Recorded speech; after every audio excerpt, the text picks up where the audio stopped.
This podcast contains some explicit language. Viewer discretion is advised. And I just remember crying and knowing that this is going to go two ways. Either my mom will love and accept me or she won't. But it was so much more important for me now, obviously, to be who I am. The following podcast is a Frederick Films production, sponsored by the American Licorice Company.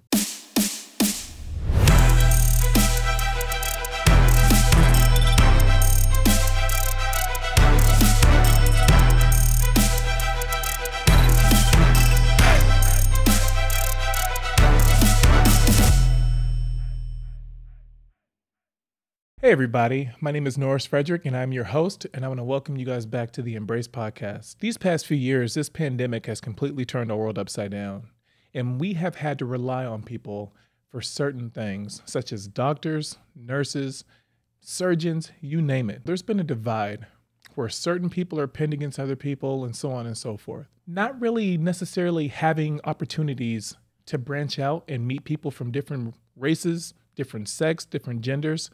Today, I want to introduce you guys to a person named Alfonzo, better known as Fonz. How you doing today? I'm doing good. Hi. Man. So, let's just get into it. Okay, let's get into it. Alrighty. So you are an ICU nurse. I am, yeah. I've been particularly neurotrauma ICU. I've been nursing for a little over almost 4 years now. But yeah. So not that what you're doing is already a challenge, but how is it being gay in this space? Okay. Told you we jumping right into it. We going. Okay. Gay nurse. We're taking care of humans. My job is to be a nurse.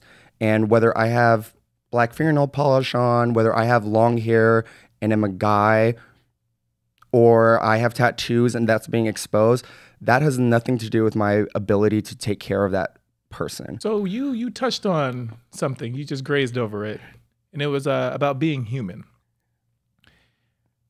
It has been talked about more about the LGBTQ community. Yeah.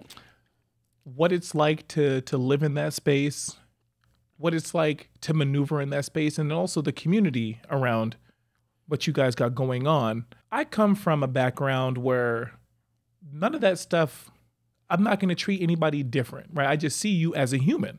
Right. But I know that other people share different opinions about that.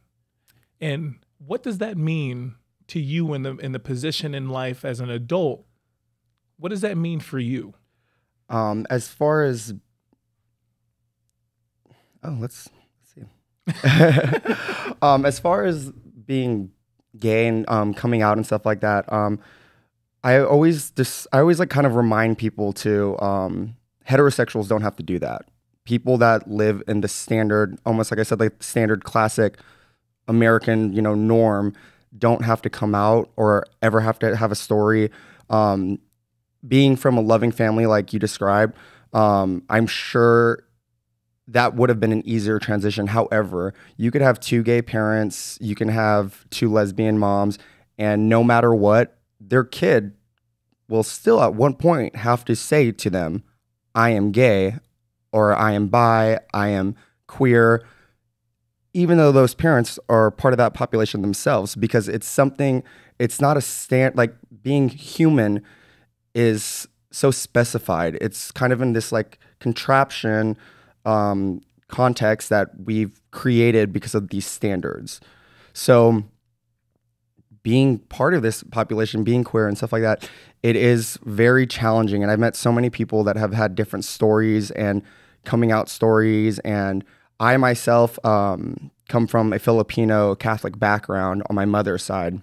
And that's not, being gay isn't looked at well in the Catholic religion, is it? Not known. My grandmother, I have a very, very matriarchal down grandmother. She's the best woman on earth, and I have a gay uncle too. So she did not care. She was unfazed Nothing about it has ever been weird. When gay bars started opening back up, I've been in drag shows with my grandmother. However, the culture, I believe, of where I kind of grew up, being from a lower economic class, being from Oakland, California, and stuff like that, that was definitely something that you were not supposed to be. I can't relate to the things that you are going through and have gone through, right? And I don't even want to like say I can understand, because again, that's not something that I have got to understand. Has there ever been a point where you felt ashamed that you felt that you were different than others? Or was there a point where you felt ashamed, like, I don't want to say this because, and then I have to admit to myself that this is true? Oh, absolutely. Growing up, if you were to go through my playlist, I always like tell people like a funny, I have such a random amount of music from every like country, pop, rock. And when I was younger, I remember being afraid to, and I love musicals, and I used to be afraid to like tell the people, my peers, that I liked musicals. Or they were just like little hints, because once again, my ethnic background and where I come from, I've always heard the people being made fun of, butterflies, fairies. That's what my own like family would call my uncle who was gay.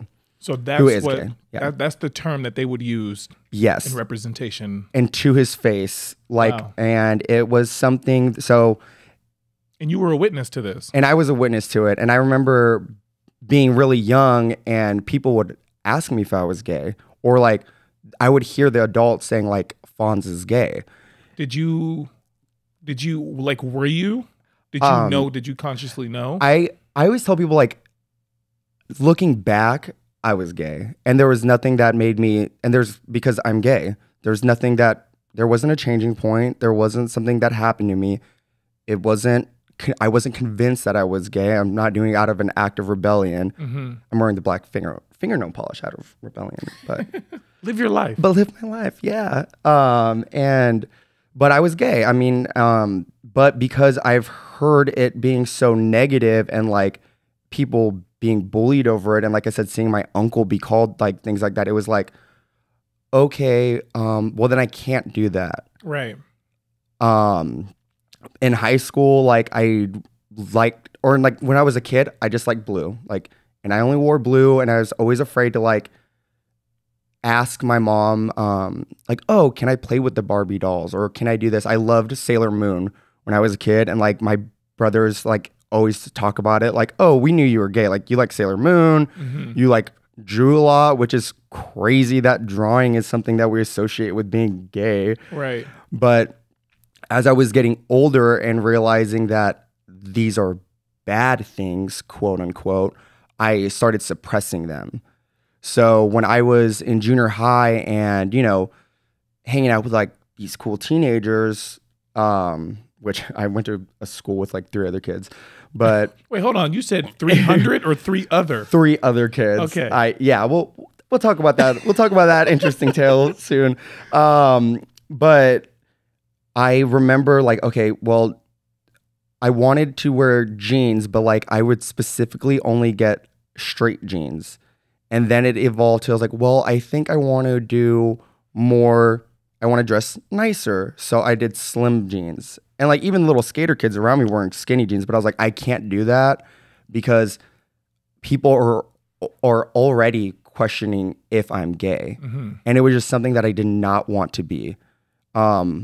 Unfortunately, because of society's standards and like, you know, the classic American that, you know, we picture in our head, you have to be that. And when you're slightly different, or the other people around you, your peers, are not thinking or not talking about what you're thinking in your own head, like you have to hide. Right. You just keep it. I'm a pretty extroverted adult, but when I was a kid, my social. So yes, I went to a high school with 3 other kids. I actually graduated with only 1 other person in my class. And what kind of school is this? Is this a religious school? Yeah, it was homeschool? a Christian school. Okay. There were like it was kindergarten through 12th, but like in my like high school like time, there was only like 2 or 3 of us in the classroom. I think like the most we had were like 6. Overwhelming at that point. Yeah, like I was like getting like everyone's talking too much around here. But yeah, they were like kindergartners and stuff like that too. But So, okay. Catholic background, yes, Christian school, yes, 3 people 3 people in your high school. Yeah, like I said, it varied at times, but I think at the end of my last year, there were 3 of us. 3 people, okay. So, what was it like at that time in your life, navigating between the ages of, 13 or 14, all the way to 16, 17, and then 18? Had you come out yet at that point? Oh, not at all. I didn't come out until I was 22. 22.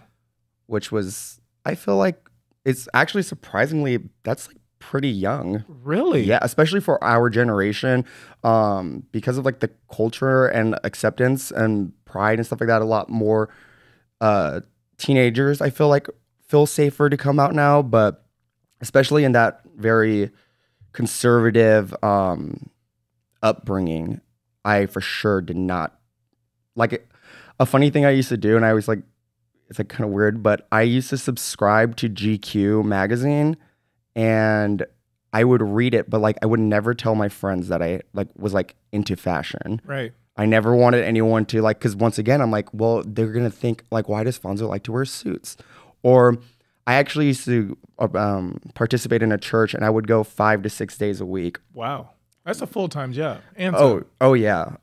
And that was just, and like I was part of the worship team. It doesn't sound like it now because I lost my voice, but and so I got to wear suits. And then I bought a blue suit once when I was like 16 or 17, and I was like, oh my gosh, this is cool. And like that was my way that I got to like finally feel like a little bit more of expressive. But definitely, like, if anything was ever said that was like minutely, like I said, it was like, if that could be gay, I would turn it around. Or I would use the excuse of like, I'm not dating any girls because I want to wait for the right one, Right. and want to have this life of, like, because that's like a big thing, too, that you're kind of taught is you keep your virginity, all that jazz, as long as you can, hold her tight. And then, so that was like a good, like, kind of scapegoat for that angle of like me dressing. But that was more like when I was like 17 or 18 is when I started becoming a little bit more expressive with like what I wanted to wear. And I loved Adam Levine growing up, like to this day. But, and that was like another kind of like scapegoat. It was like, no, I'm like not sexually attracted to him. Like, I want to be him. And I would like literally Google like Adam Levine outfits and like try to mimic those because he was a straight man. He's a big ally, but still a straight man. So I was like, okay, well, that straight guy's doing that. So it's okay if I can wear like a flannel. Like, that's how I was like, Right. like almost as far as like dressing up, I was kind of navigating around what other like celebrities or like straight characters were doing. So I got a question for you. And I've always been curious about this because I have my own perspective being a black male in America. All these companies are now more involved in like pride and the community and things like that. Is that just to kind of not step on people's toes? Is it just to kind of show face, or do you think that a bunch of these companies actually truly stand behind what it is that you guys are going through and what you guys represent? That's really interesting. Because I always talk about this too. Once again, I get the opportunity to work in an environment that like no one really cares anymore. Once again, like I said, it was like, okay, he's gay. He also just saved a life. So so what's wrong here? Right. I have met teachers in Indiana that they couldn't come out or talk about being gay because it was in Indiana. So like that was just like a big no-no. You could get fired or whatever. whether these companies are doing it, like you said, to almost save face or to be more popular with Instagram or anything like that, or it's just good marketing. Mm-hmm. Either which way, I'm going to look at it as, but that flag, my rainbow flag, the bi flags, the queer transgender flags, whether you're doing it or not to get an extra dollar, at least you're exposing it, For and sure. people now get to see it. For sure. So you put a positive spin on it. I just feel like that's the only way you really can do about it, because I can sit there and complain like, oh, they're fake, they're not doing this. And I agree, you know, if you are doing shady things, I know like with Disney, it was kind of like weird with the, like some laws earlier on this year. And then they kind of came back and were just like, pride, pride, pride. Look at more gay cartoons. And it's like, good. Well, like either which way, we bullied you into exposing us. Right. And if that's what it has to come down to, then that's what it comes down to. Unstoppable. What makes you different makes you great. Embrace your punch. Sorry, bullying is the worst word, but It's like, but yeah.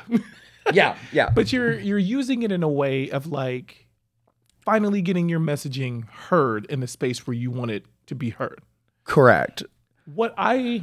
And we're not doing anything like harmful or anything like that. True. We're just calling, but like we'll just call people out like, hey, why? I noticed your company is donating into this, or hey, I know your company isn't really representing people anymore, like Right. humans. Mhm. We're all human. We're not being represented the same way that everyone else is. I hate that I'm going to say this. Yeah. And I say this all the time. Oh, you good? I heard this on TikTok. right? Okay.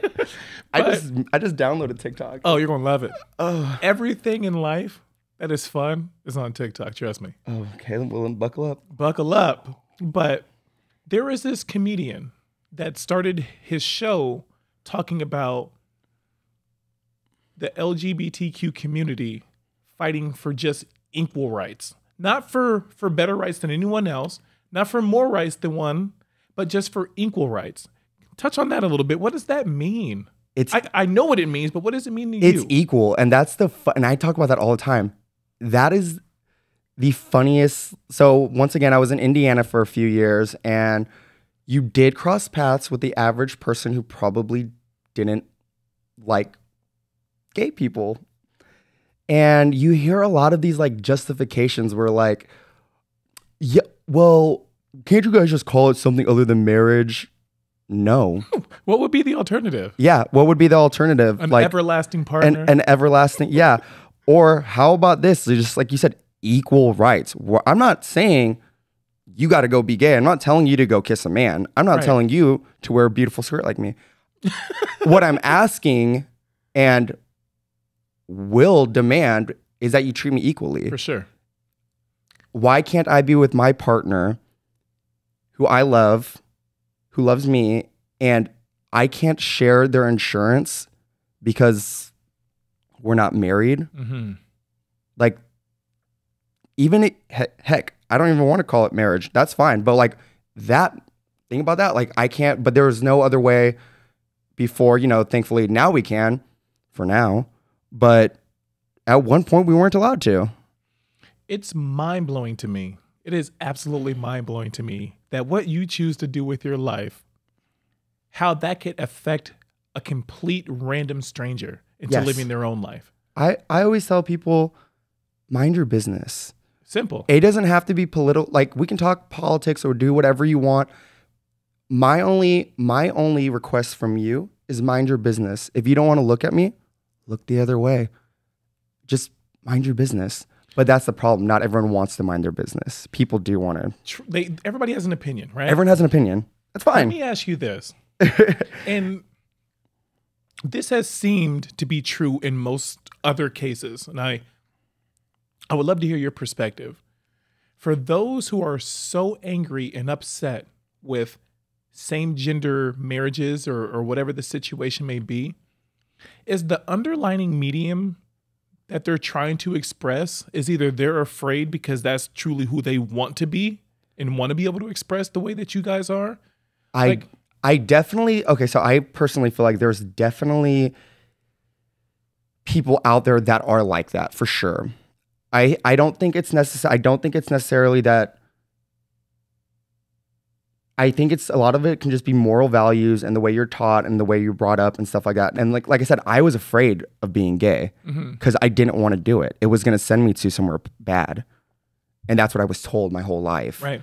And so, you know, people have their opinions and they have their beliefs and they stick with them so strongly that, you know, unfortunately, sometimes they want to force it on other people. However, something I've noticed being gay and being in the community, being on apps and like dating apps and whatnot, and it is so sickening to me, but you will occasionally find, they're called DL, so like down low dudes, won't show face, that's fine, like whatever. And then be like, really like, almost like homophobic, like, oh, I only want to be with someone that looks like a girl, or oh, I only want to be with someone like, you can like and love whoever you want. You can have your preference. That's perfectly fine. But there's like this weird, dark, like, I want to say like a genre of the gay population that's like, it is down low and they're like hyper masculine, which is fine. I'm not saying you, once again, you don't have to do what I do, but it's like they almost discredit or they make fun of or bully other gay men because they're gay themselves. And they're gay themselves because they're gayer than you. Weird. You're doing the same exact thing, or you're thinking the same exact thing as I am. That's the definition of your sexuality. But because you are super buff and then, you know, like I said, wear more like hetero things or like go to sports or something like that, like they will try to bully like more queer individuals and or just like I don't know, like not even, and like discredit them too, or just like I said, it's like a competition. And that's the thing, it's like humanity isn't a competition. Right. Every single person is born, they wake up and they're living their own life, or at least they should be. But in order to feel good about ourselves, it's like you have to belittle another person. Of course. And I think that's where a lot of it can come like stem from too. Because if I can tell you and put you in a box, then that means I'm in charge of you, right? Of course. Mind your own business though. Simple. It's like, it's a simple ask. Exactly. Right? Yeah. Like, people would lose their absolute mind if you tell them how to raise their kid, but they're more than open to tell you how to live your life. Oh, absolutely. That's beyond how me. to live my life, how I should wake up. And once again, how I should wake up every day, what I should be wearing, what I should be, because that's power for them. Mm-hmm. And that's just lame. Like I said, it's just every day, or you always hear like terms, and and you know what? I actually had a conversation with my brother recently, because my uncle made a joke, and I'm Filipino, and I'm gonna be very honest with you, it was pretty racist. And I was like, don't say that. And immediately everyone was like, why? And you know how it was like back in the, you know, earlier on in the 90s and stuff like that, a lot of comedians use race as a platform for their jokes. Of course. But this is where I'm coming from. I don't think it's funny. And I want to tell you, I don't think it's funny. And I just told my uncle, I was like, excuse me, but I have a black friend, and not to call you out, but she has her master's degree and you barely passed high school. Like, right. And I'm not one-upping you or anything like that, but I don't think it's funny. So when you, oh my gosh, this is what I'm here for. Okay. So when you're, I'm going to stay on topic. So when you're in these spaces, so what I'm hearing, if I, as a black man, were to stand up and share my opinion about something, I become the hostile black person. What happens in your space when you stand up to a straight person and share your opinion? How do they perceive you? I'm going to be honest, I don't really care. Ooh, the confidence. You can, like I said, so I actually surprisingly hang out with a lot of like heterosexuals.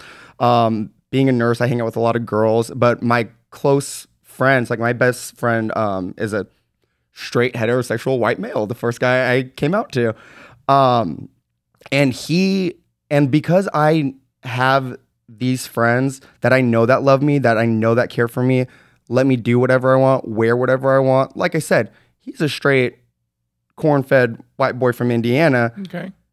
And for his birthday, I wore a skirt and a blazer and had my nails done and did everything, and he did not care. Felt comfortable too. He did not and I didn't. And I sit there. I didn't text him like, "Hey, do you care if I do this?" Because or you're showing like, up as you. yeah, and he accepted that. yes. And when I first came out and stuff like that, like I said, I was more straight, and because I'm guilty of doing it back in the day. Like, oh, that's so annoying when guys wear makeup. Like, it's like, why?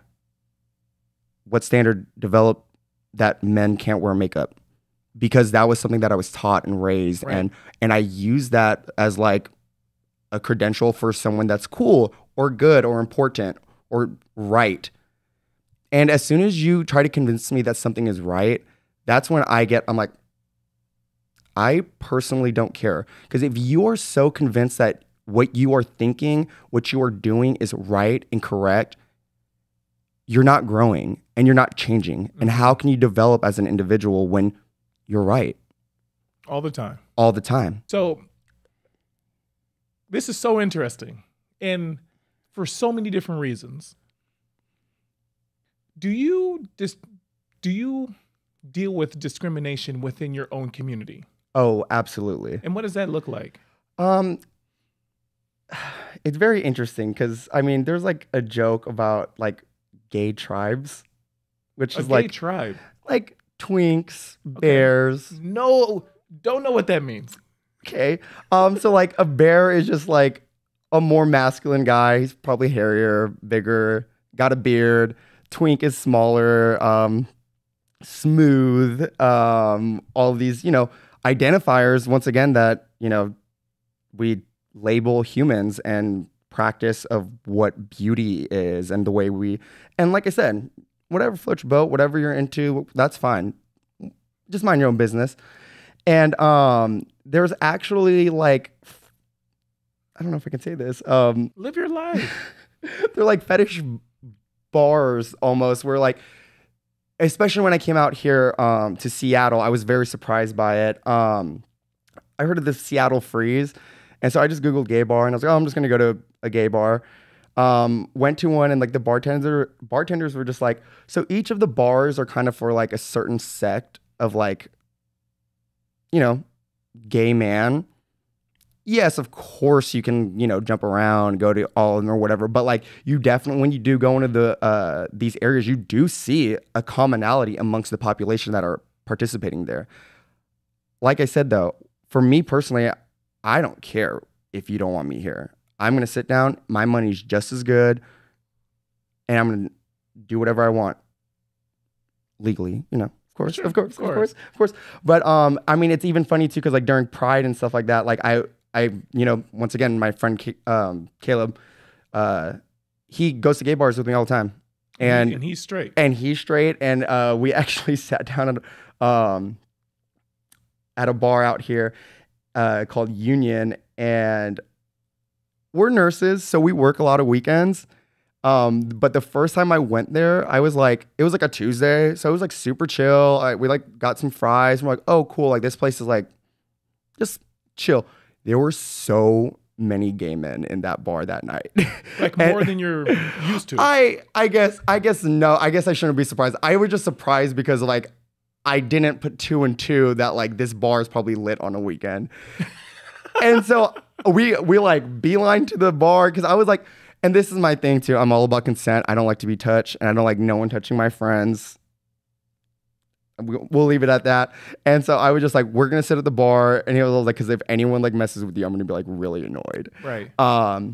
And the bartender like was laughing. She was like, oh, you guys are cute. I was like, yeah. And then we just like kind of told her, I was like, oh, he's straight. And she goes, you're probably the first straight guy who's been in here on a Saturday in like years.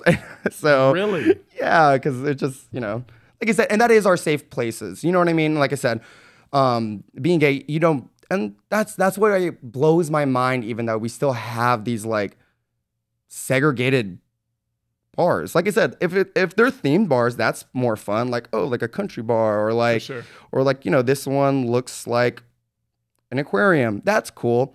But just the fact that like we still like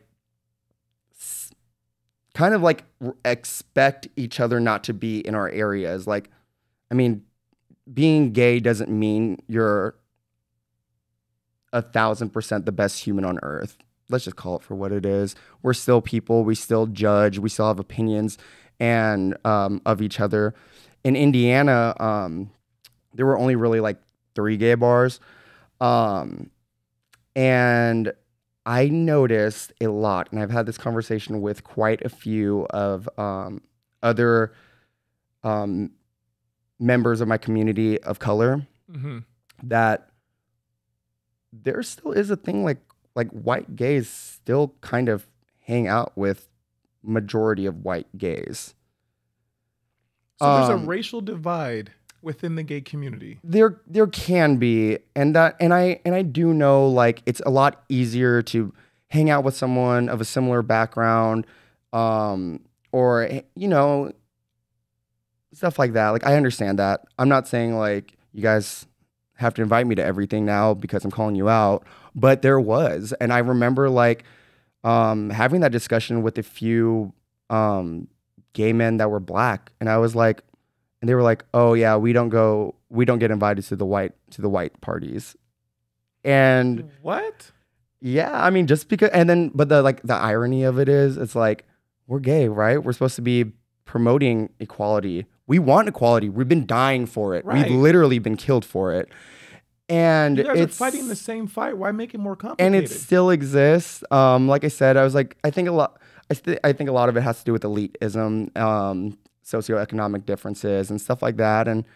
But like, it is so prevalent when you see it. And it's just so, it's kind of unnerving even for me. I get like, there's definitely, I'm not nervous to walk into any space. Like I said, I was like, I don't care. I was like, you don't like it, whatever. But it is so unnerving that it even exists. Right. Yeah. See, this is the type of stuff that if you're not a part of this community, you would never know that it exists. Correct. Oh, absolutely. We have terms, we have slang, we have like whole, I think it's like queer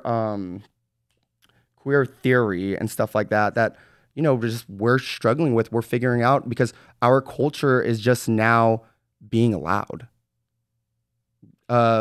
Gay marriage was legalized in 2008, 2012, Which is 2008. still ridiculous that it took that long. Yeah, like back in the day, older gay men used to adopt the younger one so that way they can give them their houses, or so that way they can be in charge of each other's wills or stuff like that. Because during like the AIDS pandemic, in the 70s, 80s, if you were gay and you died, whatever you had just went to your family, and that's if they wanted it. And a lot of times your family didn't even want you, so your body was just left, and they couldn't release it to your friend, your lover. They're not married to you. Fonz, what world are we living in? Where what you do with your planet life, Earth? It can't be. It can't be. I find this so hard that we are put on this earth to destroy each other and to control everybody else's life. Right. Who's got the bigger stick? That's Why? It. Why would it even matter? Yeah.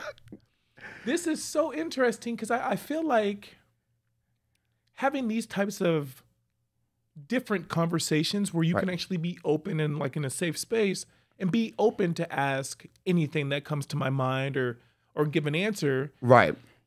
I feel like the media has controlled the narrative for so long. Yes. And even now during this conversation, I feel myself having to tiptoe around what's politically correct. Yeah. And don't tiptoe. I'm a nurse, so we got thick skin, and I got a dark sense of humor, so don't worry about it. But it's just so weird. Like, you're a minority. Yeah. You're gay. You have a career where you're saving people that may not even want you to touch them because in some weird space in their mind, they think that if you touch them, they can get infected by it, right? Oh, that has happened.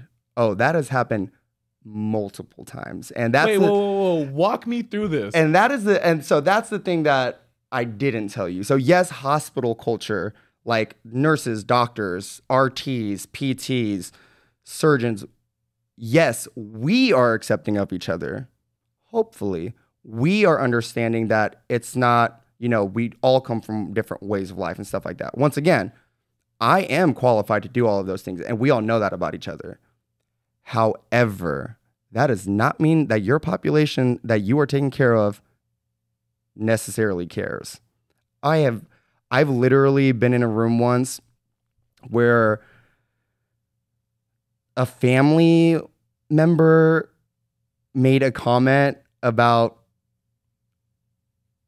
a fag, and the other nurse that was in the room, and honestly, at the time, this was in Indiana.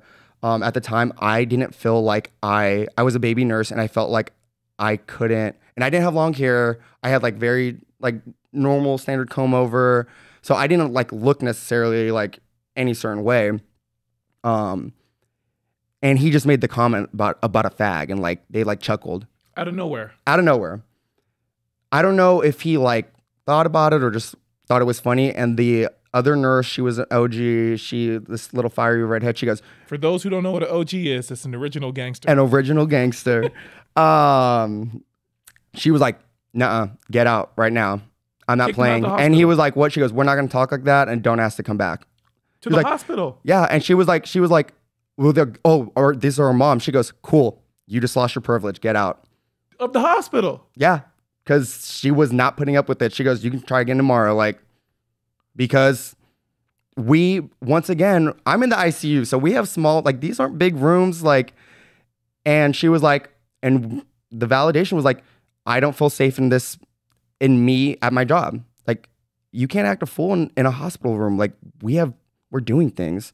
We're not sitting there like twiddling our thumbs. Like, we're titrating medications that are saving your life, that are controlling your blood pressure, making sure you're sedated while you're intubated.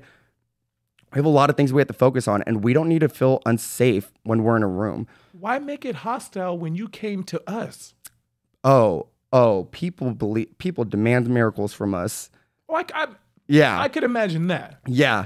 But if I am suffering from a bullet wound, Yeah. I'm not going to say I don't want him to touch me because of his sexual preference. You get that all the time. Seriously. Yeah. Because the hole in my shoulder isn't as important as to who's going to cure me. I mean, I'm going to be honest with you. I'm a pretty snarky nurse now. And I'll just be like, okay, well, have fun stopping the bleed by yourself then. Like, or you kind of just have to be a little rough and be like, well, this is who you get because we're short staff and I'm gay. Like, all your academic credentials, all your achievements, the years that you spend in school go out of the window because of how you choose to live your life. it doesn't happen all the time, but it definitely happens. You'll get people asking, can I get an American nurse? What the hell does that mean? Someone who speaks like proper English? And Like, what does that mean? people, it's wild. Yeah. I might have to do It's a fact wild. It is wild. Let me tell check. I'm you. gonna have to do a fact check. But is English the most spoken language in America? Yeah, it is. It still is. Yeah. Okay. It's English and Spanish. I'm editing that part. Yeah. out. But I want an American nurse that speaks proper English. And the majority, especially out here, we call it the Filipino mafia. Filipino mafia? We have a lot of immigrants that are nurses. They come from their countries, leaving their families, come out here. Filipino mafia. There's a lot of Filipino nurses, especially on the West Coast, because we're just closer. Right. And they come out here. A lot of African nurses, too. In Florida, there was a lot of like Haitian and Colombian nurses and whatnot. And sorry that they didn't speak English growing up, but they came to America. They went to nursing school the same way I did, which is a bachelor's degree in most cases. We're trained. Like, we're not, once again, I was like, what do people, I don't know what people think that like we do, and they're just here to support their families. A lot of the times they will send all this money that they're making, all this money, but right. that they're making and support their families in different countries. So now they don't even have the opportunity to be with their family, but they're doing what they have to do to support their family. Right. And you will get all the time, I need an American nurse, or can I get someone who speaks English? Rude. Let me ask you this. Are you in need of digital content for your business? Family portraits of the holidays? Videos and photos for your social media? Frederick Films provides a plethora of digital marketing services that can push your brand or business forward. Visit frederickfilms.com to learn more. First of all, being a country that will charge you an arm and a leg for just a doctor visit. Oh, yes. Are we the best country worldwide to get healthcare? I think technically no, because Sweden's so cool. Like, but Sweden's population is what, like 12 people? Like, it's tiny. I was like, no wonder why their economy is like flourishing. I was like, they have to take care of the 12 people. Like, right. But I think like there were medical practices and they have like free healthcare and stuff like that. But once again, their population doesn't have to support millions and millions and millions. Right. I guess I'm talking about like overall care. Like, if you got hurt here and had the option to go anywhere, would this be the first place that you would go? And I'm talking about this being America. That's a really hard question. Only because like it's based off of like, that's a little harder only because it's based off physicians. Once again, we're all individuals. We're all humans too. We all make mistakes. And even in America does have pretty high standards. Like as a nurse, I'm a travel nurse. And I'm like, I want to go to like another country and go do something, but I know I won't make money there. Like even like feasibly similar pay, because in other spots, like they just don't require as much like training and stuff like that. Right. So I mean, the American standard for medicine, it's pretty high, I think. I'm like pretty impressed with some of the stuff we can do and like the sterility in our standards that we expect. So this might be a catch. So hard. Right. This might be a catch-22. Oh my gosh, I hate that I'm about to ask this. When someone's asking for the American nurse, for the nurse that speaks English or a doctor or whomever, are they American themselves usually? Yeah. Okay. I've always been so curious about that. Yeah, for them, yeah. Because that would be crazy if I'm like from a different culture or a different race or background, and I'm like, I prefer. I would like an American nurse. Right. I would feel so pretentious. And you know what when I hear comments like that, that's why like a bunch of nurses, no, like once again, we got thick skin because of like who we did, like the population. And you have to think too, the population you deal with, they're sick. So and for the most part, it's due to like comorbidities or like lifestyle choice. So you're not getting like, I've never had like a healthy, unless it's like a genetic disorder, I've never had like, or a trauma, or like a devastating trauma. I've never had like a healthy guy or a healthy woman that came into the ICU that had to be like intubated and all that jazz. Because, unfortunately, a lot of our patient population, there might be like a psych component that's going on. There's probably a drug addiction or something like that. Or why is your heart failing? Because of the meth you use and it created vegetation around the valves. Like you have to think like especially in the ICU, like you're getting like they're sick. So they're not necessarily like we finna open Pandora's box. Yeah. They're not necessarily like the nicest people. Right. How often do you see like patients that are dealing with mental health or having mental breaks? Not as much as a psych nurse. Okay. They are a whole different breed, and they need free food. They need more everything. Things. The psych nurses are, oh my gosh. But every day I go to work, there's some kind of mental health disorder like depression, schizo. It's the patient population. You know what I mean? Like I said, it's sick people are sick, so they're there for a reason. And there's a big portion of that like really is involved, or that contributes to them being at the hospital. Woo! So I don't know. It's inspiring listening to you talk because you get up every day knowing what your fight is in front of you, whether it's how you choose to live your life sexually, the place that you have to go to work. So it seems like you're taking punches on the chin. Every corner you take, regardless. What keeps you motivated and inspired? Like, why do you continue to walk into your place of employment knowing that every day has the potential to ruin your day, has the potential to make your work environment toxic? How do you go in there with the outlook that you have? Not to sound like a cliche, because I genuinely, there are some things that like are so cliche that I'm like, that's true though. It's like, live your life like it's the last day on earth. Like, potentially, I'm not promised that I'm gonna wake up tomorrow. So once again, when I found out and realized and understood that I was loved, that people like, I met so many people yesterday, other travel nurses on a boat hanging out. No one cared because they're cool people, and I don't feel pressured to surround myself with someone who doesn't agree with me or someone who doesn't want me to be around. Bye. I don't want to be around you anyways. And every day that I'm living, I am going to wear what I want now, and I am going to see and do and laugh and watch what I want now because someone cares for me. Someone loves me. There is a population of good people out there that I can go to. At work, yeah, it's hard and it sucks, but you know, you laugh with your coworkers. Nurses do. If you are a introverted or mean or like nasty person that doesn't want to be around anyone, nursing is not your gig because you need to rely on your coworkers so much.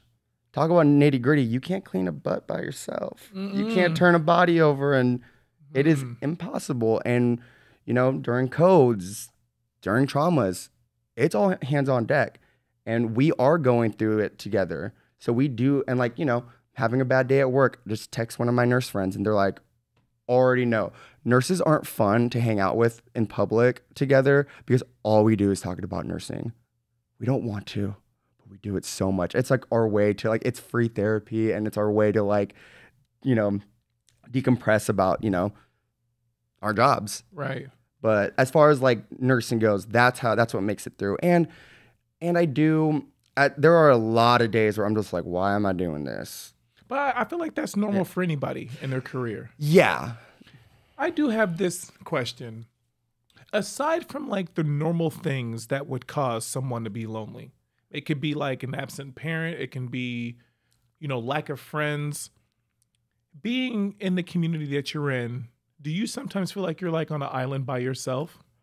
I actually do struggle with that a lot. I feel like there are, and like I said, and I talk to my friends about it sometimes, and sometimes it's funny because I feel like I get like pity nights where like everyone's like, okay, let's go to the gay bar for fawns, and I'm like, I'm sorry you guys, but like I want to do it too, but like it's really hard. Like I don't have I do believe in like having a close few. I'm very extroverted and I'll talk and meet and love hanging out with other people, but I don't know, for me it's kind of hard. I just feel like I've never really been in, forgive me, this could be this is what I call a group of gays, is a gaggle.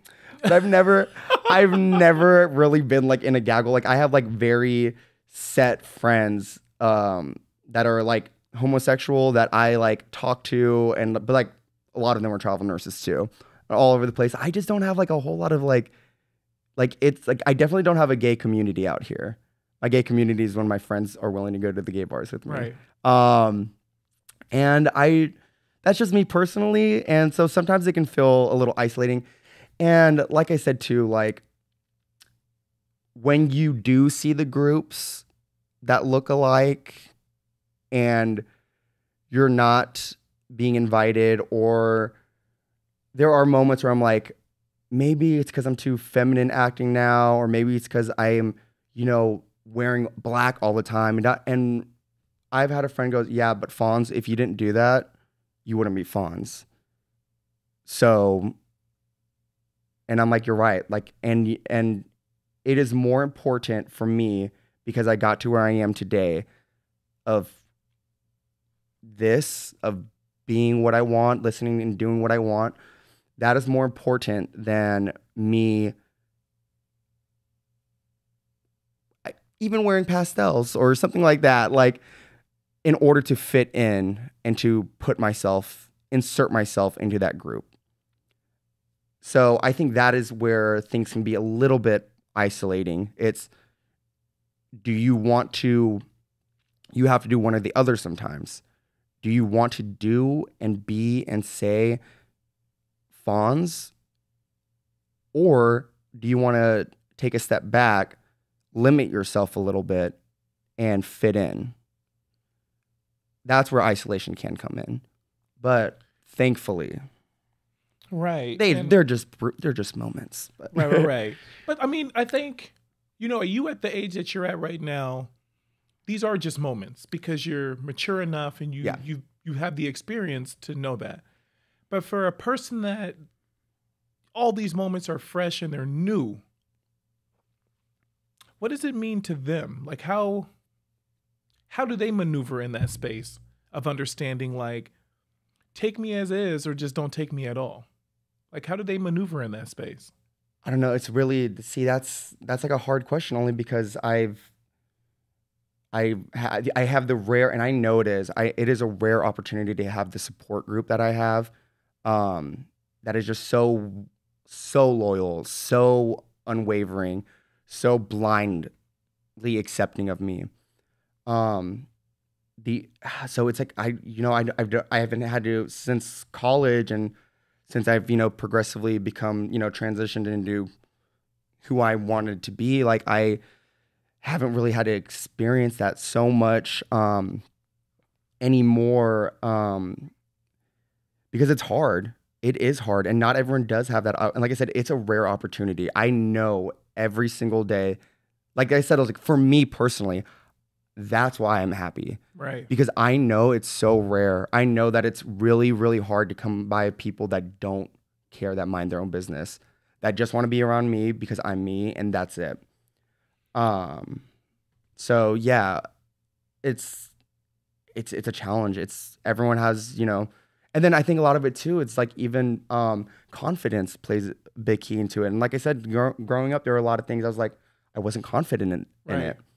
And that just happened over time, the confidence piece? It really did. Like I said, it was such a switch. And if you can ask my friend Caleb, when he first met me and I was straight, like, you see pictures and stuff like that, I don't look like this. I mean, my personality was intact. It's still the same way and stuff like that, but it just was such a big, I know it's been such a big transition and stuff like that. I stopped growing my hair 3 years ago. Like, and that was just because it was a good idea. I actually stopped growing my hair with my friend Caleb. Okay. We thought it was funny. Everyone's like, why'd you stop? I was like, we thought it was funny, and then I just never cut it. But what are some stereotypes that the general population, not the general population, for people that aren't in your guys' space, what are some stereotypes that you guys get all the time? As far as being gay? Correct. Okay.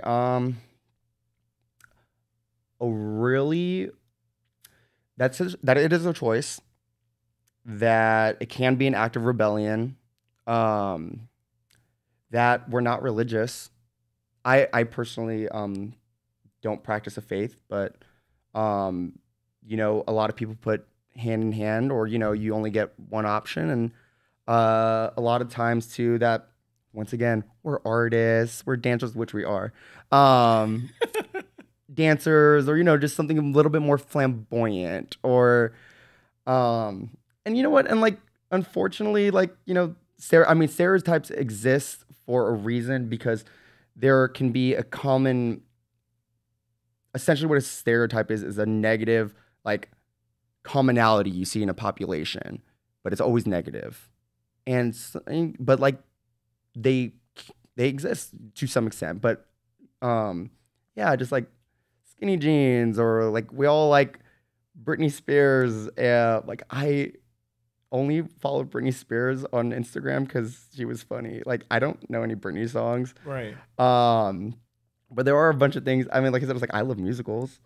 And I'll wear a skirt and stuff like that, or wear a blazer or a suit, or I guess I just do whatever really makes me feel comfortable. Right, and you should live your best life. There's a term that is so loosely used, and I've always wanted to ask. You can hear a group of people that will be out with their friends. Somebody will say something like, "Oh, let's go there." Like, "No, bro, that's gay." Yeah. What does that represent to you? Or is that Oh, I hate when people, that's like, because that was something that I didn't want to be growing up, and that's how people used it. That's gay. Fawns, don't do that. That's gay. Or like, that's so gay. Like, and that's why I was like, we're using this as a negative term. Like, that's not a good thing. We're not saying like, oh my gosh, that's so gay. Like, I mean, gay people say that now. right? And like, I think it's funny. Like you're like, oh my gosh, that's so gay. I love it. I can't wait. Like, and I feel like that's me taking back and providing positivity on a term. And like, or like queer. Queer used to be such a negative term too. And we're taking that back. Like, if you were queer, it like means like you're weird. I think like that's like the original. What does it mean to be queer?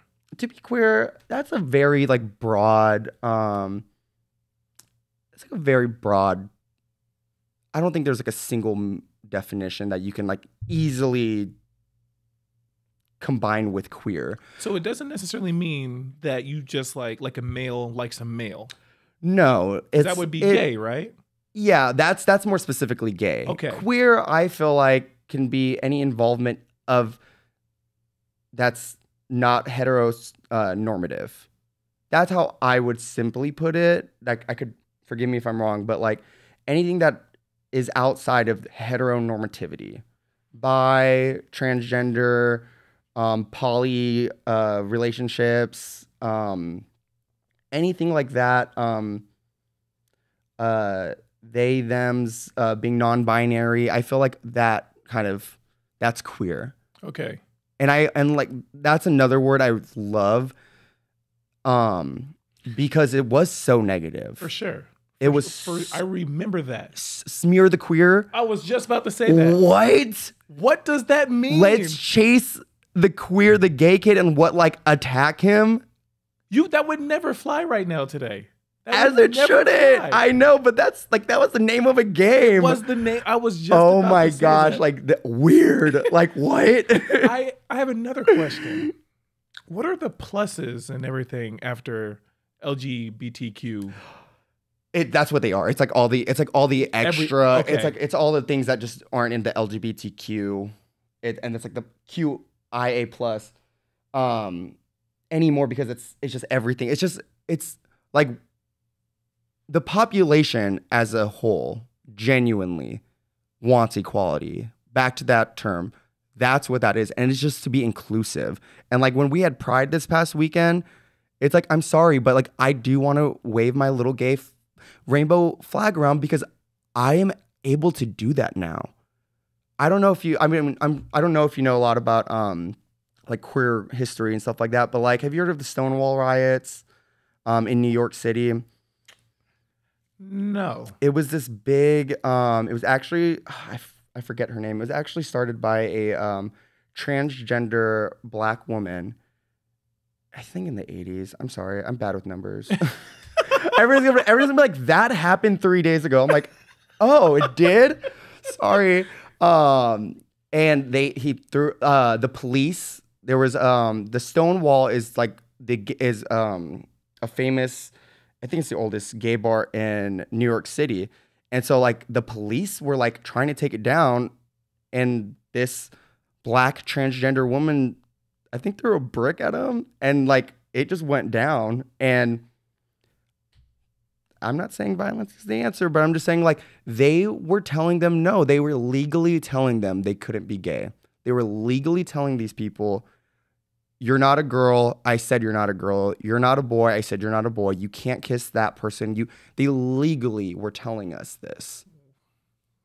And it's something that's why, like, you know, I feel like the gay population is so involved and so intrigued and demanding of women's rights and, Black Lives Matter and stuff like that. Because, I mean, y'all went through it too. Ours was just kind of at the end of things. Like, is that right? Like, you know what I mean? Like, no, ours was just a little bit later. Like, it's crazy that we're all standing up to the same bully. Yeah. That's crazy. And it's so, and the bully is like, the bully is being right. The bully is correct. The bully is this person, this box that we have to fit in and we are demanded to. That's the bully. Like, and and I'm gonna be very honest, just because I know we kind of touched in on how like white gay men can kind of flock, but you know what? Being of color, that does not mean that I was safe to be gay. Once again, as I said, I was just gonna ask that. Like that is not, those do not go hand in hand. That is not things. Some cultures really cool. Shout out to the Samoans and a lot of the Native Americans. We're shouting out. We're shouting out. Shout out to the Samoans. To baby. you. They like in their culture and their history, they have like terms and kind of places and acceptance for what we call queer people.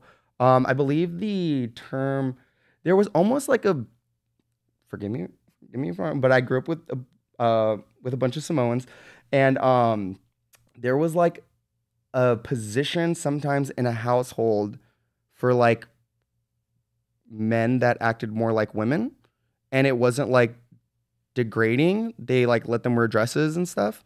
And in some Native American tribes, it's called two-spirited, which is that is a very exclusive queer term for Native Americans, and it just means you're part feminism and you're part masculine, and that's what your spirit is. Like, you have two spirits inside one body. And so it wasn't bad to be in those cultures and those histories, and something that was washed out a lot of the time. Makes sense. Within the community that you guys, is that how you would say it, within the community that you're in? I would say, yeah, the community. Cool. Yeah. So within the community that you're in, do you support, let me ask a different question. I like to point out too, I'm a nurse. So if I'm saying anything wrong, I'm not a political like anything. So I'm just shouting that out there. Shout it out. So better not get canceled. So I have a question for you. And if you don't feel comfortable, then just be what it is. Yeah. There has been so much talk these days about how many genders there are. Where do you stand in that space? Once again, mind your own business. Mind it. Mind literally. I promise you, I'm such a brat. Like, that's like you talking, like, if someone confronts me, I'm like, no. Like, I just don't care. Mind your own business. Who cares? Like, I'm sorry that once again, like, I don't view or understand or want to be what you put me in. And that's like the crazy part, like they, them. Cause there's other ones too, like Z, them. There's a lot out there. But like when everyone, they, them was always got on my nerves when it first, in a good, I'm for it. These like straight people. Like straight people that once again want to put us in our boxes. I just don't understand, why can't they just identify as what they want? Why do they have to be gender? Once again, why does it matter to you? I'm sorry that you defined boy. Once again, this right guy, right, this person, this entity that defined things, that said this is, correct. He said, this is what a boy is, period. And he said, this is what a girl is, period. No ifs, no ands, no buts, everything else. Like, so when we didn't feel that way, when people don't feel that they can fit under your boy or your girl, what else do you want me to be then? I don't feel that way. And it's like you said, like we said earlier, like, I didn't think I was gay, or... I mean, like I said, I'm gay. Like, I like other men. I'm a boy and I like boys. And there's nothing that changed. There's nothing that happened. There was no event. That's who I am. And so when the pronouns came out and, you know, we were able to do non-binary and stuff like that, and everyone was complaining about it, I was like, are you going to change it?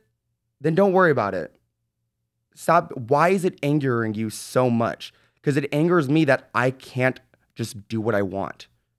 I can't live equally the way you want. You're not giving an input as to what somebody eats for dinner, right? Like, because you don't care. Right. But like, I would have an input on who you could be with. Correct. Because for some strange reason, it bothers me so much that I need to share so much. that. I hate seeing that. I hate seeing your unfitted pants. Right. So how about that? Like, so when I really think about it, when I go back to like elementary school, right? I hated women. I hated girls. I'm just kidding. I hated girls, but at recess, I couldn't stop chasing them. I couldn't stop chasing them and running around. And it was because I actually liked them. Yeah. So like, what is it to say that if I hate something so much, there has to be something deep down in that like, I like it. I don't know if I like the attention from what you may have to say, or I may just want to live vicariously through you. This is my opinion. I don't always think, something that gets on my nerves that like some people, drunk gay guys, can do is like, everyone's a little gay. No, they're not. Like, once again, like, why do you have to, like, my friend doesn't want to be with a guy. Who cares? Simple. Don't worry about it. Like, and I don't think everyone, like I said, I know there is a lot of people that are out there hiding it or like keeping it in. And don't get me wrong, if you're in the closet, I hope that one day you find safe place. I hope you find acceptance, and I hope you understand that there is a community out there. But you know what I don't like is when you do that, and kind of like what you're saying, where like you might be gay or you're thinking about these thoughts, and then you just like smear the queer. You know, you like over dramatize, and like you have to bury it deep by, you know, projecting it negatively on them. Mm-hmm. That's what I do not like. And that makes like concepts like that make me so uncomfortable. Like I said, I was like, you know, not everyone has to be gay. I don't think everyone is on the spectrum of, you know, sexuality or whatever. Like, some people just are heterosexual. That's fine. Some people are asexual. Some people don't even want to be with anyone. But we don't hear any of that. Yeah. We don't hear the backlash of that. I mean, because once again, we're not supposed to really talk about it. Like, right. So I got a question. Dang, there's so many questions. So you got one more. Got one more, we're done. Looking to start a podcast, live stream, make a presentation, or perform on stage? Samson has all the gear you need to help you become a successful content creator. To learn more, visit samsontech.com. In the straight community, there are people that are just stuck up. Yeah. Don't talk to me, like blah, blah, blah, this, that, and the third. Yeah. For some strange reason, and it could just be the energy you're giving off, that the community that you guys are in, they're more welcoming. Yeah. I think so. Okay. I think so. I have only heard good things about going to gay bars and how welcoming people are and how nice they are. And even if you're not gay, it's still a place where you can be. Oh, like legitimately, like my poor friends. Like I said, I was like, I know they actually like going to them, but like I always call it, I'm like, oh, it's Fonzo's pity night. We get to go to the gay bars. No, but like the girls even, once again, Caleb, his wife, Angela, like we, sometimes if Caleb's working, me and Angela are very close too. Sometimes we'll go to gay bars because it's just safer. Like, I'm not worried about some guy gonna have to like grab my friend's wife, like literally grab her, like touch her and stuff like that. Like, and you see that happen at a lot of straight bars. Like, yes, it happens to at gay bars too. But once again, I'll be the one. You gonna ask? Like, cause you know, but you know, and being drunk is not an excuse. That's where I'm at. Being drunk is not an excuse. But you are in I was actually out with a friend the other night, and my roommate had friends come over, and they were straight guys. They were like, "Oh, cool, we'll take them to lounges." But the girl I was with, she goes, "No, we're gonna go to the queer bar." I was like, "Okay," like, cause she loved, and that's what she said. No, I love going to queer bar. I can dance and be fun and spin around and wear glitter and do all the things that I want, not be groped and not be groped or not have to worry about like, you know, being insecure or doing whatever. Like, yeah. This question here. I don't even know how to. I don't know how to say this. But why are you guys so fun? Because, I have an answer for this. Because you guys are lit. Because once again, like, we had to, when we weren't gay, when we weren't made, you know, before when we were, once again, like, every gay person, every queer person has to come out as queer. But before that time, we are very limited and we're very, you know, like, shy. We're nervous. When I was a kid, like Pokemon. I used to I love Pokemon still. And I was afraid that like other kids would think I was weird or gay for liking Pokemon. Like, it was that sounds crazy, but like I was like, I guess like even like a 12-year-old, I was really insecure about it. Like, so you just hide all the time and you are hiding. And that's the thing. And like I said, I was like, you know what? If you're a gay man and, you know, you still, you know, straight jeans, whatever, like I said, they exist too. Like, cool. But him not being able to say that he likes other men, like, that could be threatening. So now that we're open, now that we're out of the closet, it's like, we want to have fun. We want to do all the things that like we're told was wrong, that was told, you know, don't, you know, like this, I don't know. That's such a long answer. But it makes sense. 'Cause like, I haven't had any bad experience around like gay people. I'm like stuttering over this word as if it's like a bad word. Work. I've never had a bad experience. There was one time I had just graduated college and I was at 24-Hour Fitness downtown. And there was this chick at the front desk.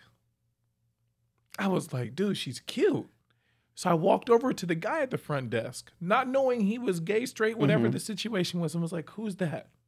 He's like, oh, that's my coworker, Courtney.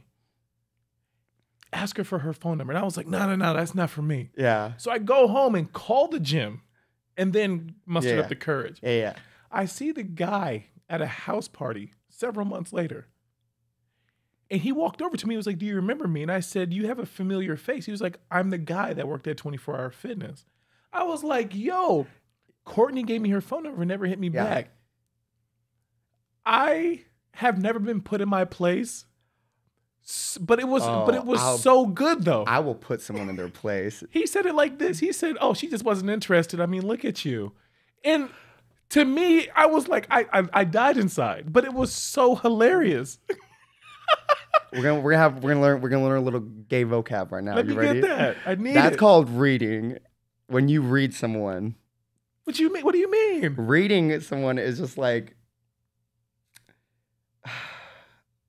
reading someone is just like I don't know. It's mean. It's not nice. Okay. It's like you read them like you read them up and down like he knew from the jump. Yeah. Oh. Why would she? That's reading. Well, I'm gonna read you. Why would she? That was the vibe right there. Period. Oh yeah, I was like, I probably don't have a lot of friends because I have RBF, especially when I'm at the bar. I'm just like, stop looking so bored all the time. But I am. I'm always bored. Damn. Yeah. Wait, so he read me. That was reading. Yeah. And he didn't even hesitate. Oh no. To tell me. Oh no. And you know what's another fun defense mechanism gay people had? Because I can. Sometimes like the things that I say, I'm like, oh gosh, I'm gonna get us in a fight one day. Because like I grew up once again being teased. So I had to like be quicker. I had to be wittier. I had to be like, say something clever. Cause it's like, you beat me, you called me gay, and I'm twirling in the corner. Like, what do I have to quick, like, you know, just something back, you know? Right. Because, and I swear, I literally told, I'm like, it's a gay defense mechanism. We grew up being like, you know, getting messed with. Like, But like at the core of who you are, you're still a man. Like Yeah. a physical person, like you can defend yourself. yeah. One thing that I've noticed, and I've had to, I used to live in Los Angeles. And I remember I was outside of a Whole Foods one day. And there was this gay dude with his husband or boyfriend. I don't know the situation. Work. And this like homeless guy was just ratting off at the mouth. And I'm like, so what's the objective here? Well, he's gay, yada, yada, yada. But he's still a guy and he'll fight you like a guy. Oh, throat punch. Psh, Nursing Oh. 101, ABCs, no airway. You going down. No Sorry. airway, okay. No airway. Straight to the throat. I'm small. Not the smallest, but I'm not. I tell people all the time, if I get in a fight, I'm going for their throat. Like, I don't need someone coming back for me later. No airway. No airway. I was going to save in a case Ree got in a fight, but it's fine. But nope, straight throat punch. Straight for the throat. punch. My teacher told me that in nursing school. She goes, no airway. ABC's first thing we learn in nursing. I go, work. We're Work. good. Okay. Done. Yep. But it's just like, it's so weird. I think that people forget. Like, I hear it all the time, like, well, he's gay, but that doesn't mean he can't defend himself. Correct. Or she's this. It also doesn't mean she can't defend themselves. Yeah. I'll speak from personal experiences. I was bullied. At a Yeah. certain point in your life, you're like, enough is enough. Oh, And even- absolutely. Right. And even Absolutely. if I lose this fight, Yeah. I'm going to defend myself. Correct. Yeah. When you push a person to a certain point, they're going to respond either way. Yeah. And it just happens to be like, again, going back to what we talked about earlier, you guys are just fighting to be equal, not for anything else. Yeah. It's just I can't even put things into words because like I'm just so like baffled in my head Yeah. that like we as a country, we as a population, we as a human race are able to dictate how you live your own personal life. Tell you what you can believe in, tell you what time you need to go to bed, what time you need to report, who you can spend your time with, Correct. how you can spend your money, and then where you can live. Mm-hmm. But in that same sentence, we're the home of the free. You can't walk right, but you can't walk down the street without somebody either thinking something or wanting to say something. I can't do that either. I can't walk down the street. And you know what? And this is the thing about that. Once again, I don't want to be around you anyways. So Right. if you see me and you like have some little snide comment or whatever, I don't care. Take your grandpa jeans, look the other way. Because I'm not, like I said, it was like for me, I'm definitely the one in my social circle. I am not going to be the one to not defend myself, not stick up for myself. If I want to wear all black and I want to wear a skirt one day, cool. If I don't, and I'm not going to stop doing it to make you comfortable, because guess what? You're making me uncomfortable. Oh my gosh. So Here we go. that's where I'm at about that. Like, World of TikTok. This look lady, away. this lady, it was a talk show from way back when. And this lady, she was a heavier woman, white woman. And it was about race. And she was like, I just don't like black people. I think that they're beneath us and that they're sloppy and that they're ugly and this, that, and that. So the talk show host gave the mic to the black lady. And the black lady said it just like this, going off of your point. She said, I just don't understand the world we live in, where a person like that. Correct. Correct. Because you know what? I'm sorry, but I know I'm better dressed than you. Straight man who doesn't want to see me like, no, I know you do not got the Gucci belt. dead. I know you do not know how to vintage shop because your sloppy shirt with all the grease stains, go away. I don't want to see you Go either. in. You're making my beautiful area not cute. Walk away. Ruining Bye. your property value, huh? Bye. I agree. It was just like, it was so funny because it just made so much sense. Like, Yeah. you're casting judgment and haven't looked in the mirror yet. Because that's what it all comes back to as far as like, it's like being in charge of someone, being over someone, having the power to tell someone what to do. That makes me feel better about myself, right? If I get to tell you, no shoes on in the house, I'm the king of this house, right? And sometimes people just, and I get it, like not everyone has to be confident and stuff like that, but like I personally feel like the queer population, we are a lot more outspoken and we are a little bit more, fun and lively, because it's like, I don't care. Once again, like that's not my goal, is to one up you. I don't have to put you down to make me feel better. Right. That is not my goal. But that's other people's goals. What that white woman said was her goal. She said, Black people just aren't blah, blah, blah. So because they have a difference between them that she can identify as and say it's bad, then that means she's better. That's what it comes down to. People just want to be better, or like I am like not, I know you're an ex-professional athlete. I am not competitive at all. Like it even like to the point where like we were playing beer pong or something like that the other day, and I was like, and everyone like immediately Caleb's like, don't even ask him. And I was like, I don't care if I win. Like there's like no competitive like there's like things like that. I don't know. That's just me personally. I know, but like I'm not competitive like that. Like I don't want to be better than someone. I don't want you to look exactly like me. I don't care about it. I love meeting people from other places and that look different, because it's like we have a story. For sure. Someone's got a story. You've been around this earth. Even if you're around this earth for 40 years twiddling your thumbs, tell me, 40 years twiddling your thumbs that whole time? Never heard that before? New story for me. Let me ask you this. Never heard that before. Right. Knowing what you know now, in the spaces that you've been in, particularly the LGBTQ space, what would you have told yourself, knowing what you know now, 10 years ago? Oh, 10 years ago. Oh, yeah, I was straight back then. Oh. It's going to be fine. Like, it's going to be fine. You're going to be okay. Like, all of this is just temporary. Just keep going for it. And like I said, like 17 years ago, I didn't want to admit that I was gay.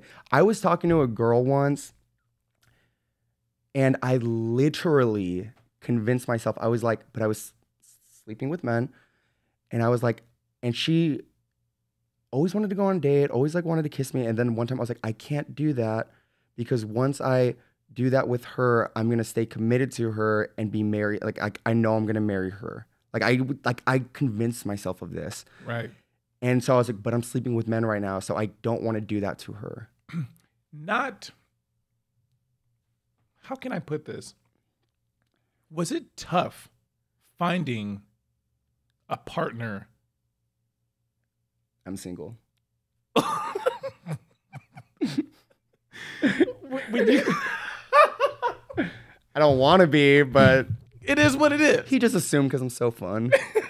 So when you first started experimenting or having these experiences with men, yes. Was it hard to find a guy, or was it hard for you to see what the options were?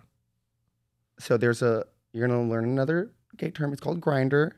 Ooh. That sounds like a sandwich, though. It is an app. It is a dating app for gay men. And you see it. It's like a grid. Mm-hmm. I just had my like height and weight. Gay people are terrible. You said you had your height. You can have your height, weight. Different. Strange. Offbeat. Visionary. Genius. Amazing. What makes you different makes you great. Embrace your punch. Like you can have these stats about you on your profile. Mm-hmm.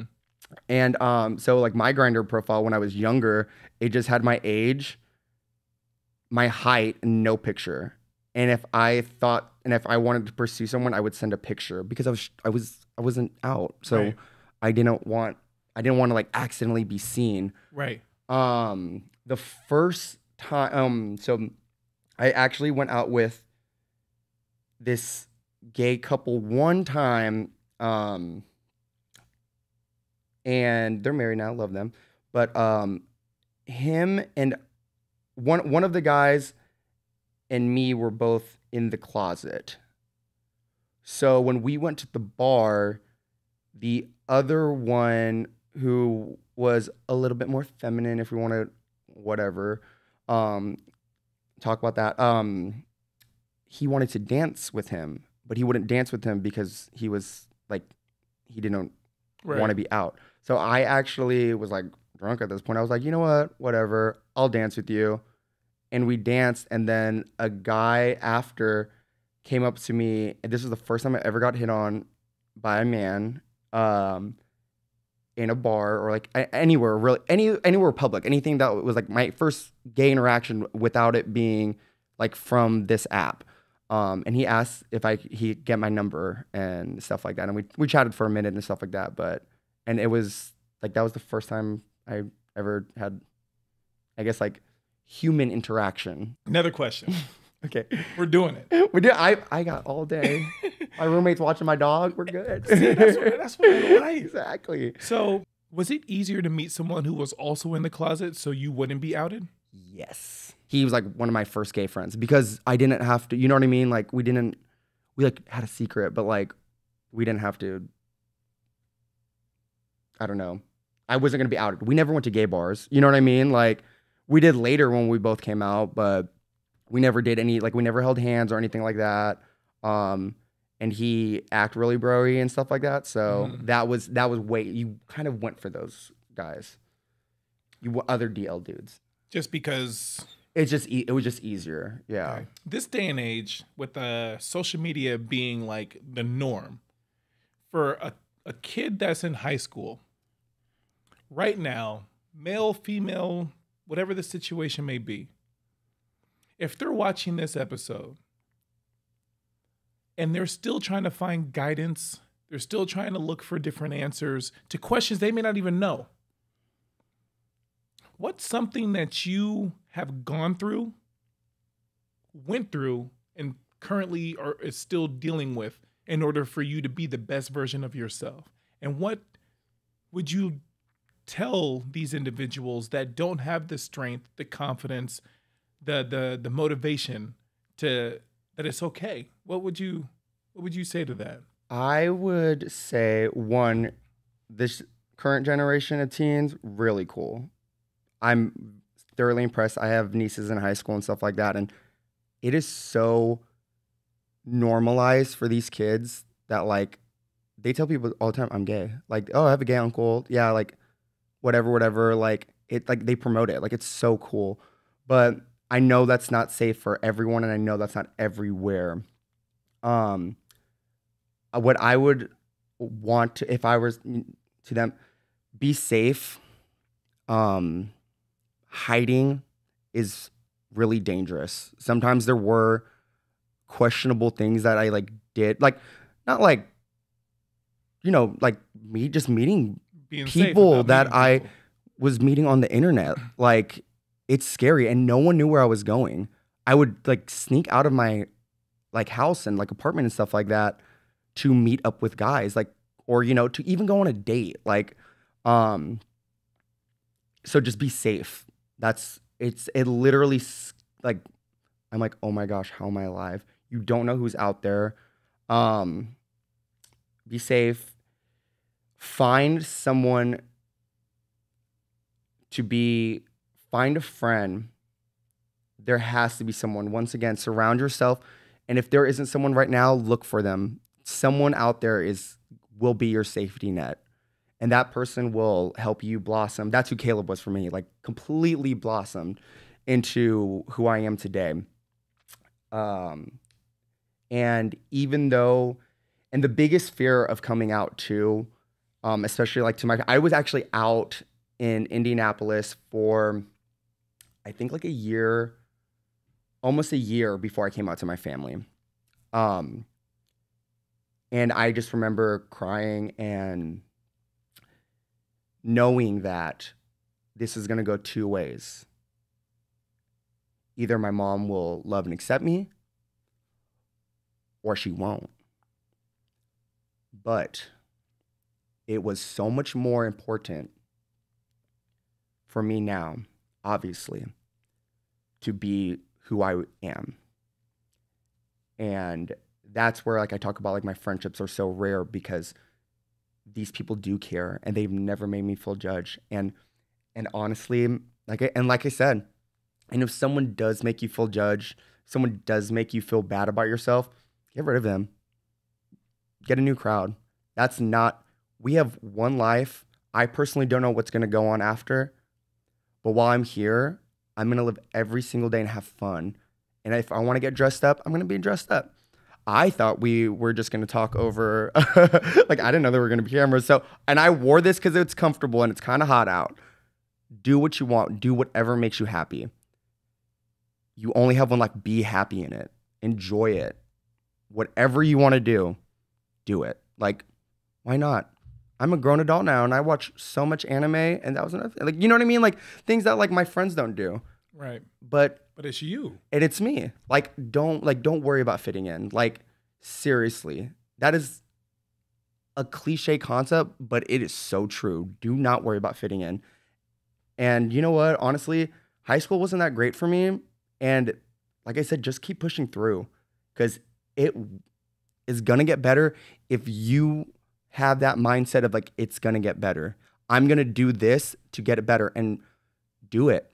Keep promoting your own, positivity. Keep promoting every single day. Like I went to school. I had to figure out, I'm the first in my family to go to college. I had to figure out how I was going to get into college.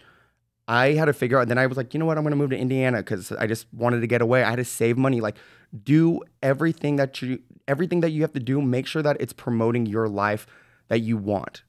Because we're not going to get everything. I wasn't handed anything in this world. So I had to earn it. And I still, if I want to go on vacation next week, hello, I got to go to work. But keep going. And I hope, and I want every single person that feels that they are in the closet or that feels that they can't come out, do it. Like I said, it sucks. And you know what? Like, it was sad. I mean, I was ready to like get rid of or like, cut ties off with my mom. And so many people have. And it's so sad that we live in a world like that. You hear horror stories from the way people treat their kids. But once again, you know what? If familial love isn't thorough, if it's not true, if it's not, pure, then that's fine. Like I said, find that person who's gonna love you. Like they're out there, and it's a friend, or just come to a queer adult. We'll take you in. Like, you can't sleep on my house, but you get like lunch or something.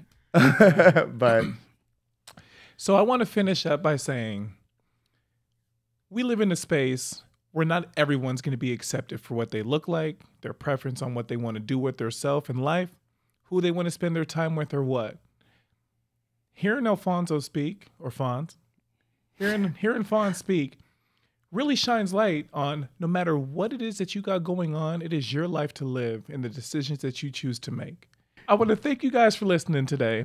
This podcast to me really opened my eyes and it shined a lot of knowledge on things that I was uncertain of. And I know there's a lot of people out there with a ton of questions. And from what I've learned today, hear it from the source and not from the media. That is the most important thing that I've heard today, is hear it from the source.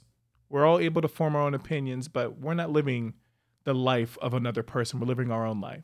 So with that being said, I want to thank you for coming out today. Yes, thank you for having me. It's fun. And we will see you guys soon. All righty.